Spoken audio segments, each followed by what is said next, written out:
gugurnya pemimpin tertinggi Ayatollah Ali Khamenei dalam serangan udara gabungan Amerika Serikat, AS, dan Israel pada Sabtu, 28 Februari 2026, telah mengubah doktrin militer Iran dari sekadar pencegahan menjadi perlawanan demi eksistensi Republik Islam.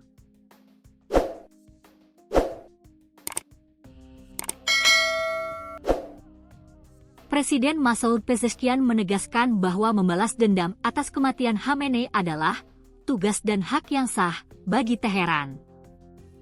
Berbeda dengan perang singkat pada Juni 2025, Teheran kini memandang konfrontasi dengan AS Israel sebagai pertempuran hidup mati.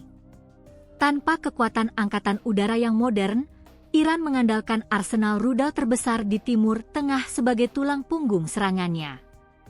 Berikut rincian kekuatan rudal Iran yang dikutip Republika dari Al Jazeera. Analis pertahanan menyebut rudal Iran dirancang untuk menjangkau target strategis tanpa membutuhkan pesawat tempur. Rudal balistik Iran memiliki daya jangkau antara 2.000 km hingga 2.500 km.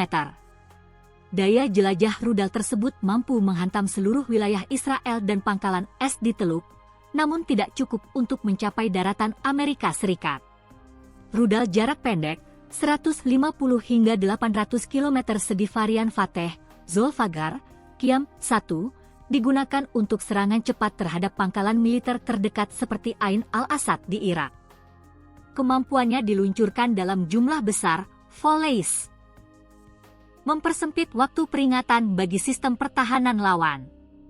Rudal jarak menengah, 1.500 hingga 2.000 km sedih meliputi Shahab 3, Sejil, dan Khaybar Shekan. Sejil menjadi ancaman serius karena menggunakan bahan bakar padat, yang memungkinkan kesiapan peluncuran jauh lebih cepat dibandingkan rudal berbahan bakar cair.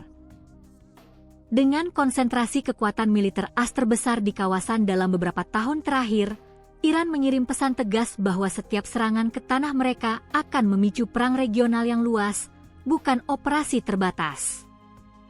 Eskalasi ini diprediksi akan semakin melebar melalui keterlibatan poros perlawanan, termasuk Hezbollah di Lebanon dan Houthi di Yaman, yang telah menyatakan kesetiaan penuh untuk membela Teheran pasca kematian Khamenei.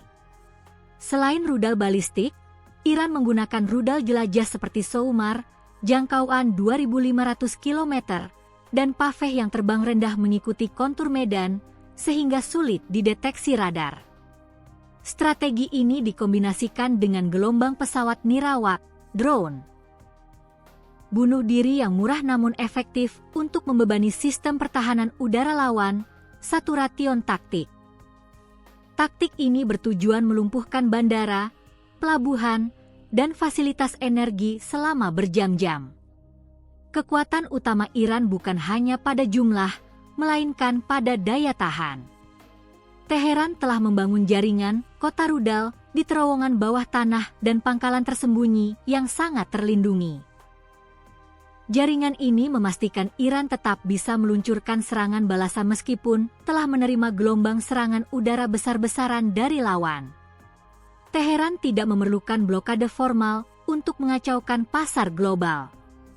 Melalui Korps Garda Revolusi Islam, IRGC, Iran menggunakan rudal anti-kapal, ranjau laut, dan kapal cepat untuk mengancam jalur pelayaran energi. Dampaknya sudah terasa. Raksasa pelayaran Denmark, Maersk, telah menangguhkan seluruh pelayaran melalui Selat Hormuz. Selain itu, IRGC mengklaim telah menghantam 3 kapal tanker minyak yang berafiliasi dengan AS dan Inggris di dekat selat tersebut.